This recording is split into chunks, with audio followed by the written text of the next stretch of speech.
All right, ladies. Hello, hello. Happy Friday. Hope you're all having an amazing day. And I am back again with another live training for all of you wonderful ladies in this community.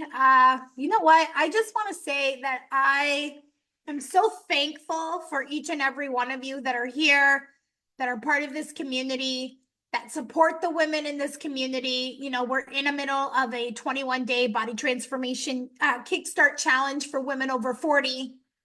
And I love seeing all of the support that so many of you are giving to each other within this challenge. It's really, really great to see.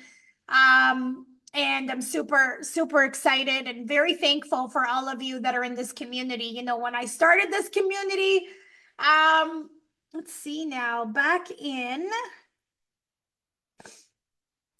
the beginning of 2022, really. So it's been like, really at the end of 2021. So it's been at least almost 2 years that I've started this community.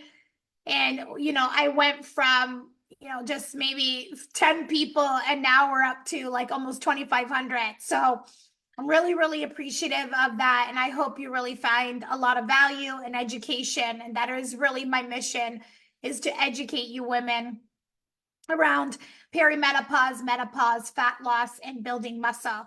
I am thinking about putting together a podcast, and that was going to be the title of my podcast. I was going to do fat loss, muscle, and menopause, which is what I talk about all the time, is these three topics. So hi, Tara. Thanks so much for joining me. If there's anyone else who's joining me live right now, say hello in the comment section. And what we are going to be talking about today is about the cheat sheet for fat loss for women over 40. I'm going to break this down for you, how this needs to happen. And you can walk away with some actionable steps, and so that you can really, truly understand fat loss specifically for women over 40. So hi, Nancy. Thanks for joining today as well, too. Hello, everyone. So I know so many of you, most of you that are here over 40, and you've been feeling the effects of the changes happening in your body. Maybe it's hot flashes, night sweats, irritability, brain fog, or the stubborn weight gain around your middle section that seems to appear out of nowhere, even though you haven't changed anything about your routine. And most of us will go back to what worked for us before in our 20s and 30s, like cutting calories, cutting carbs, adding in more cardio, but you find that nothing is working. In fact, it feels like it's harder. The harder you try, the more body you resist. So does this sound familiar at all? Say yes in the comment section if this is you right now. But I'm here to tell you, ladies, that your body is different now than it was before, because of these hormonal changes that it's happening. And that's why these old strategies aren't really cutting it for you anymore. So my mission today is to help you understand how your body is changing so you can adapt and start working with it, not against it. The goal is to help you feel in control and reach those health and fitness goals that you deserve. So there's a lot of hormonal changes that's happening during menopause, particularly the decline of estrogen and progesterone, which lead to an increase in body fat, often redistributed in the midsection. That's why a lot of people talk about that menopausal belly. So while these hormonal shifts don't directly cause weight gain, they contribute to changes in fat distribution. So meaning how your body stores body fat, it tends to store it more within the belly area. And coupled with aging and decreased activity, it can result in increased in body fat, okay? So high estrogen levels typically suppress the appetite, and it also increases energy expenditure. But as estrogen levels drop, appetite increases, making it easier to consume more calories. I have personally gone through this myself last year. I've noticed that my hunger significantly went up. And that is, that is because I am going through perimenopause. My estrogen levels are spiking up and down. That's what happens during perimenopause. So perimenopause is the period of time until you hit menopause. Menopause is that day when you've gone 12 months without a period. Everything after that is considered postmenopause. And perimenopause can be a really wacky, wonky time for women because progesterone levels are slowly declining. But what's happening with estrogen, it's spiking up and down. So even if you get blood work or labs done, it could be changing all the time because this is spiking and it's a very unpredictable time frame. And that's why, a lot of,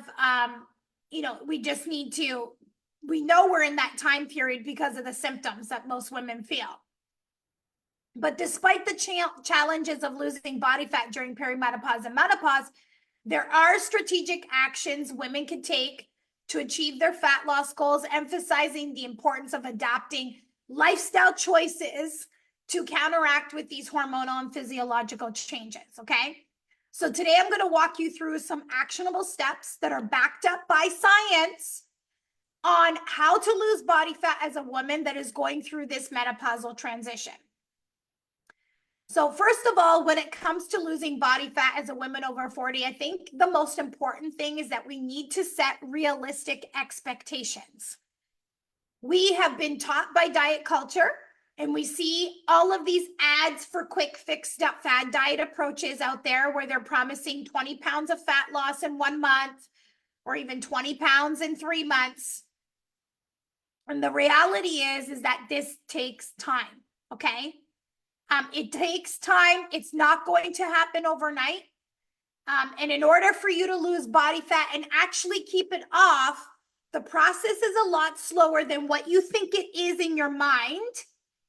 And I want to set realistic expectations with a lot of you because I think that is a huge problem that we have is that we go into this journey and we give up after 2 weeks or 3 weeks or even 4 weeks because we're like not seeing it come off fast enough. But the reality is that the expectation is about 1 pound per week and maybe even less than 1 pound per week. Like I share my own story. It took me over 50 pounds. Sorry, it took me over a year to lose 50 pounds. Okay. But here's the thing. I kept my weight off. And how many of you have actually lost weight but gained it back afterwards? How many has that happened? Like pop a comment in the comment section. Yes, that has been me. I have lost weight and gained it back afterwards. And typically the reason why that happens is because we're going for these fast, quick fix diet, super restrictive weight approaches. And at the end of the time, these approaches that you take where you're gaining back the weight afterwards end up being a waste of time. It's a waste of time because you end up gaining the weight back afterwards. So in reality, we think we're getting to our goals a lot faster by taking a quick fix fad diet approach, but actually it's delaying you from where you're actually wanting to get in the long run. And, a lot of these quick fix fad diet approaches, the reason why they're set up this way is so that you keep going back to them. You keep going back and being a repeat client to them. I've spoken to so many ladies that have done Dr. Bernstein multiple times. They go, they lose 20 pounds in like 3 months, then they gain it back afterwards. They go back again. It's like, it's not working for you. It doesn't work. If you are losing weight and you can't maintain it afterwards, the reality is it's not working. So this is why I wanted to talk about this first, is that you have to set realistic expectations of what normal, sustainable fat loss is. Okay? So because our bodies are different from, where we were in our 20s and 30s, our hormone levels are different. So it affects how our bodies metabolizes things, and it also affects how our body's going to store and burn body fat. as we lose estrogen and progesterone during this time of our lives. Both of these hormones help us with metabolism. It is also very important factor, which is preserving and building lean muscle mass, especially the effects of estrogen and testosterone. Yes, we have testosterone in our bodies as well too. Not as high as men, but we do have testosterone. And estrogen and testosterone are two hormones that help us preserve and build lean muscle mass. So as we start losing this, we have to work really hard at and be very strategic with our plan. So now that we've set the realistic expectation that it's about 1 pound per week, okay? If you are losing weight at this rate, we know that you're only losing body fat and maintaining your lean muscle mass, okay? Provided that you are consuming enough protein in your diet. So the first step to fat loss is to increase your overall protein intake, okay? If we look at the leanest of women out there, they're eating high protein and they're doing resistance training. Yet the most common stuff out there for women that I see when they come to work with us is they are actually eating higher carb, low fat, and low protein and doing a lot of cardio and Pilates, which is really the exact opposite of what needs to be done for fat loss for women over 40. So when it comes to protein, we should be getting at least 1 gram of protein per 1 pound of ideal body weight.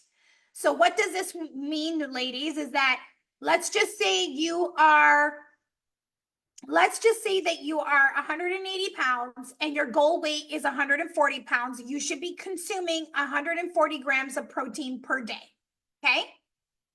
So the first thing when it comes to fat loss is we are going to change nothing about you can change nothing about your calories, and we're just going to increase your protein intake. There are many studies out there that show the following. Females, the studies were done on females, and the only thing that they did was increase their protein intake for 8 weeks. And these were women with normal weight obesity. With what that means is that they weren't obese, but they had a lot of body fat. And they didn't have a lot of muscle mass. And the only thing that was done in this study is that they increased their protein intake to actually 0.8, which is a little bit less than what I recommend, but around what I recommend.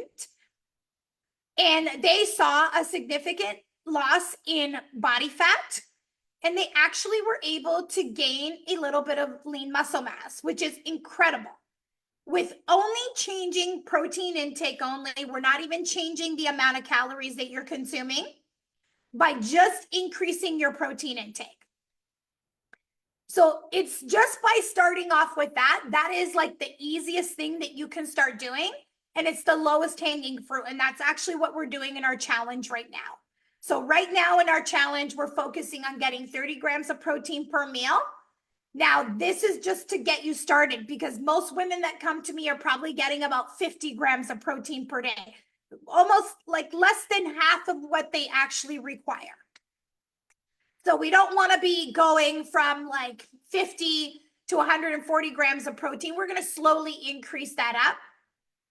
And so your calories can just stay the same. But what we would do is we reduce your total amount of carbs and fats, but also increase your protein intake. Okay. Do we have any questions about that? Do we have any questions about just increasing your protein intake? Okay. But the reality is that just by using this approach alone, we should find that we're less hungry, which again, remember what happens when we go through perimenopause and menopause, our hunger goes up. So with me, I actually increase my protein intake even more. So what we want to be doing is it'll decrease your hunger, and it'll also prevent you from overeating, okay? The other thing that protein does is that it has a higher thermic effect of feeding. What does that mean, ladies? It means that when your body is when your body is digesting protein, your body actually burns more calories digesting protein compared to carbohydrates and fats. And protein is also there to help build muscle mass, okay? So again, we're not even cutting our calories. And this is what we do in our first phase of our program with our clients. We do this metabolic restoration phase because we're trying to improve metabolic health. How do we improve metabolic health? Is by getting more muscle on the body. So right here, we're not even going right into let's cut calories. We're not even doing that. We are just changing and increasing overall protein intake. Now, the next thing that we would add in is we want to create a stimulus to the body to build muscle.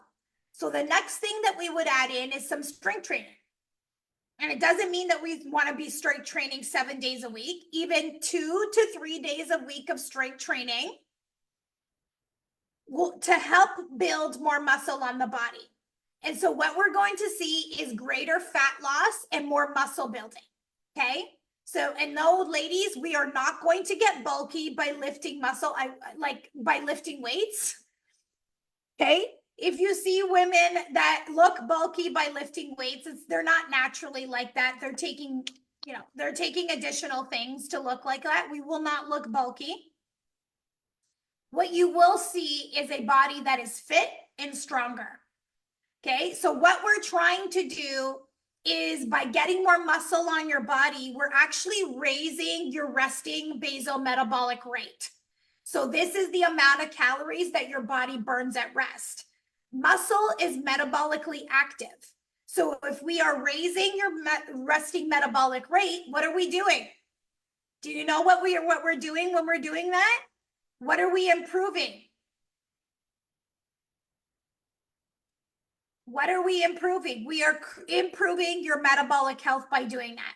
So Tara's asking, how much lower should carbs be to protein?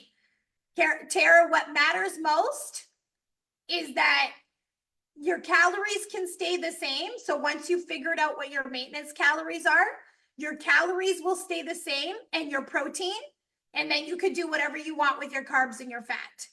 So when you're doing this, your calories stay the same. So let's just say your maintenance calories is 1,700 calories. Your 1,700 calories stay the same. You're going to try and hit, like, let's say that number, 140 grams of protein per day. And then what happens between calories and fats, they really don't matter. It's whatever you feel best with. All the research and data shows us this, like the ratio between calories and fats don't really matter. We do want to make sure that we're not totally eliminating carbs. We don't want to be going lower than 100 grams of carbs per day. And we typically won't, because there's a lot of carbs in like vegetables, and fruits are carbs as well too. But yeah, what you just want to be tracking mostly is your protein intake and your calories when you do that. Okay. So yes, we are improving your metabolism. Okay. And this is really, really important. See that, like, I haven't even talked about going into a calorie deficit and reducing your calories. And what is the first thing that most women do when it comes to fat loss is they try to cut their calories, correct? That is what the first thing that they try to do. Okay. Now, before we even go into reducing calories, we are going to work on 2 major lifestyle habits or other lifestyle habits that can help with fat loss. And these other lifestyle habits that can help with fat loss is sleep. I did a whole training last week on sleep and why we need better quality sleep. Sleep is fundamental for managing, a lot of the symptoms that we feel, but sleep is also important because it helps us recover. And recovery is really important during perimenopause and menopause. It impacts things like our mood, cognition, whether we're feeling irritable or foggy. It impacts our metabolic health. It impacts our appetite, hunger, body composition. It also impacts our risk for chronic disease like type 2 diabetes. Hormonal regulation primarily occurs when we're sleeping. So that is why we want to ensure that we are working on these lifestyle habits to improve better quality sleep, you can go back and into the guide section of my, the guide section, or actually maybe I might even put the link to that in the comment section below, where you can go back and look at my training that I did on how to get better quality sleep. But that is something else that we would work on. The other thing that we would work on is on stress management, because we know that cortisol impacts our body's ability to burn fat. So by managing stress and implementing stress management techniques in this initial phase while you're building up your protein and starting to do some strength training, we know that by managing stress and removing stress from the body, we can also get your body primed for fat loss. Okay. And the other thing that we want to be looking at as well too is walking. Okay. Most women are very sedentary. We're not meant to be sedentary. Walking taps into that non-exercise activity thermogenesis. So we want to be getting our steps up as well too, because this natural burning of calories that happens through walking also will help with fat loss as well too, which is again one of the things that we're doing in our body transformation kickstart challenge that we're doing in the 21-day challenge. We're upping and increasing the weight, we're increasing protein, and you can see that there is a method to my madness here. There's a method to why I'm doing the things that we're doing in this challenge, because these are the fundamental habits that need to be implemented for fat loss. Okay. And this is science backed up, what I'm telling you. And it's also what we do with our clients and how our clients get to their goals. Okay. So the reason why we do this is we want to set up your body's success before we even go into reducing calories. Okay. So you have to bring up your protein intake first. Then you need to start strength training. Then you need to get your walking up. 3. Number 4, get better quality sleep. And number 5, stress management before you even touch and go and lower your calories. Is that clear, everyone? Before you even do that. So we have a question here. Strength training without weights beneficial? Push-ups, seated crunches, step squats without weights? If you're at a beginner level, you know, you can do this, but research shows that strength training does require resistance. Okay, so we do with a push-up, you're using your body weight as resistance. Seated crunches, yeah, that's fine. Steps would be for your non-exercise activity thermogenesis. So steps is not counting towards strength training. You could do squats without weights as a beginner, but you do initially need to add some resistance. Okay, so whether it's resistance bands or with free weights. Okay. And Angela's saying, I noticed walking helped huge with my deficit last year, makes such a difference. Okay. It does make a huge difference. Okay, so we want to do that before we even go into a calorie deficit. So, and this is typically our approach in our first phase when we work with our clients. Now, we have not even touched on calories or going into a calorie deficit. Okay, once you've mastered these things first, then we can go into a calorie deficit. And when we go into a calorie deficit, what we're going to do is just reduce your calories by about 25% of what you're currently doing. So let's just say you're eating at 2,000 calories. We're going to reduce that to about 500. You know, like it's going to range per person. So that's just a percentage. Clinical research has shown that if protein is adequate and you are doing resistance training, all the weight that you lose from this calorie deficit will come from body fat. Okay. And so that we are able to maintain muscle mass. It's not super aggressive, but it is enough to induce fat loss. But we are also going to maintain that muscle mass.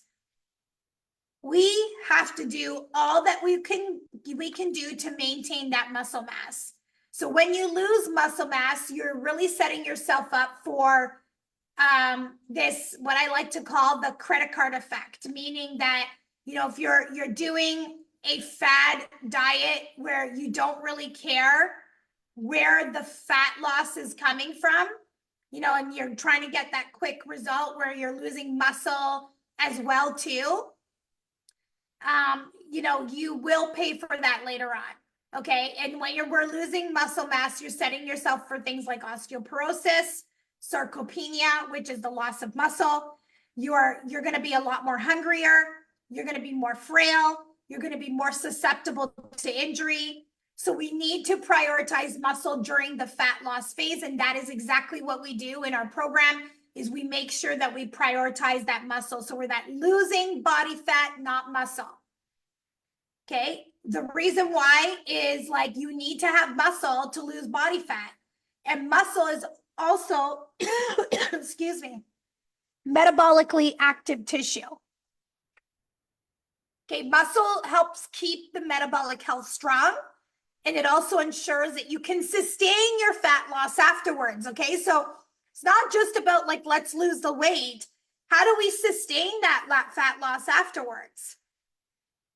The other thing that happens is that you also become more insulin resistant with less muscle. So when we're going through perimenopause and menopause and we're losing estrogen and progesterone, we do become more insulin resistant because these hormones, estrogen and progesterone, help us be insulin sensitive. So we want to combat that by having more muscle on our body, because muscle helps us with glucose uptake. Okay, so muscle tissue is one of the primary sites in the body where glucose or sugar is taken up and used. When we eat things like carbohydrates, they're broken down into glucose, which enters the bloodstream. Insulin, a hormone released by the pancreas, helps transport glucose into the muscle cells, where it's either used for energy or stored as glycogen for later. So having more muscle helps us with, you know, with that glucose uptake. So now when we do crash dieting, what several studies have shown is that when you lose weight and you're starving yourself to lose weight and you don't care about where that weight is coming from, meaning like, I just want to see that number on the scale get lower as fast as possible. You know, you don't care whether it's coming from muscle or body fat, and you are just chasing that number on the scale. You are putting yourself in a very poor metabolic position. Okay. When we are prioritizing muscle, you're improving not only your muscle quality, but you're also improving your metabolism. Okay. And so for a lot of people, this goes for anything. Like when I say fad diet, like when I say you're doing these quick fix fad diets, these diets are typically known as where we are reducing like your calories very, very low, which is the same thing that happens if people are taking things like Ozempic. Okay. If you're taking something like Ozempic or a GLP-1, typically what happens is it suppresses your appetite so much that you end up eating way below that 25% caloric deficit. And so now you're losing a significant amount of muscle mass. And yes, you may see like rapid weight loss, but the reason why most of these people are gaining the weight back afterwards is because of the muscle mass that they have lost. And also on top of that, they're not working on lifestyle habits like strength training, eat enough protein, and actually learning about nutrition and lifestyle habits. And I'm not against it. I'm saying it could be a useful tool, but if you do choose to do that, you do need to keep prioritizing your muscle through protein and strength training. It's not like, it's like, again, that credit card effect. You'll see the quick results, but you're going to pay the penalties later on. And all of these things do, whether you're using a drug like Ozempic, or you're not, you're just drastically reducing your calories to hit that number on the scale and not prioritizing muscle, you're putting yourself into a metabolic hole, which makes maintaining your weight loss a lot harder. Now, the key that when we are in a calorie deficit is like we're not going to stay in a calorie deficit forever. We need to take frequent dieting breaks. And lots of studies have been completed on this. And what they have shown is that lots of studies have been done on taking frequent dieting breaks. And I'll tell you, first of all, I'll explain to you what a dieting break is. Okay. So let's say you go into a calorie deficit, you've reduced your calories by 25%. You would do that for like a period of time, anywhere between like maybe 8 to 12 weeks. And then you would take a 1 to 2 week dieting break, or sometimes even longer, depending on that person's lifestyle. And what that means is when you take that dieting break, it doesn't mean that it's a free for all. What it means is that you go back to eating maintenance calories. So one of the things that we did in the challenge is that we got everybody to track their food for their first week. And we just tracking your food. We're not hitting any targets or anything like that, because that was meant as an audit to really understand what your maintenance calories is to currently maintain your weight. So typically what we would go back to is those maintenance calories, okay? And meaning that you're not going over the maintenance calories. It's not a free-for-all. It's not an all-you-can-eat buffet. It's not a cheat week where you're eating so much food. You're going back to maintenance calories, and you're not going above that. Because if you go above that, what's going to happen is you're going to gain body fat. So we're going back to maintenance calories. We're taking that break. So studies have shown that people, the other study that I wanted to show you is that a lot of times, the reason why we want to do this audit is because through tracking your food is a lot of times we think we're eating a certain amount of food, but we're actually not. So they did a study with a group of people, and they asked them, like, what do you think is getting in the way of you losing weight? A lot of them said a lot of different reasons. And one of the claims is that they thought they were eating a certain amount of calories. A lot of them thought they were eating 1,000 calories a day. So when they brought them into the study and brought them into the lab, and they started recording and tracking all the food that had calories, they actually found that most of these people were eating more than 1,000 calories per day than what they thought they were eating. So that's why the tracking is so important. Like, you need to know where you're currently at right now. And I know it could be like seem tedious and things like that, but like it is educational. It's important for you to track your food, track and weigh your food. It's educational to know what is going on with your nutrition and where you're currently at. Okay, so then basically you want to implement these dieting breaks where you're going to maintenance calories. It's controlled, it's still controlled. You're eating the right amount of protein. You're just eating more, your maintenance calories. And you want to implement these dieting breaks strategically if you can. I do it with my clients all the time. Are you going on vacation? Do you have any birthday parties? Do you have any events? Let's plan for a dieting break during that time frame. So why this helps is because when you diet for a long period of time, eventually what comes with that is intense hunger, and then you fail. Okay, and then a lot of people get very disappointed, and then they don't get back on their diet. So we designed these frequent dieting breaks on purpose to help you with hunger, and it also helps with preventing weight loss plateaus. Taking this approach may take a little bit longer, but it's also, we find people are more successful because there's less metabolic adaptation, meaning that your metabolism adapts to the lower amount of calories, which creates a weight loss plateau. And there's also less hunger and cravings that happens, which is also really important, especially for women over 40. So studies have shown that the groups that take diet breaks compared to the groups that don't, their subjective feelings of hunger were significantly less. Okay, so if you are less hungry, you know, we know that hunger always wins, and anything that we can do to help with this hunger makes your diet much more successful. It helps you be more successful at sticking to your diet. So we also know that a lot of people eat more calories on a weekend.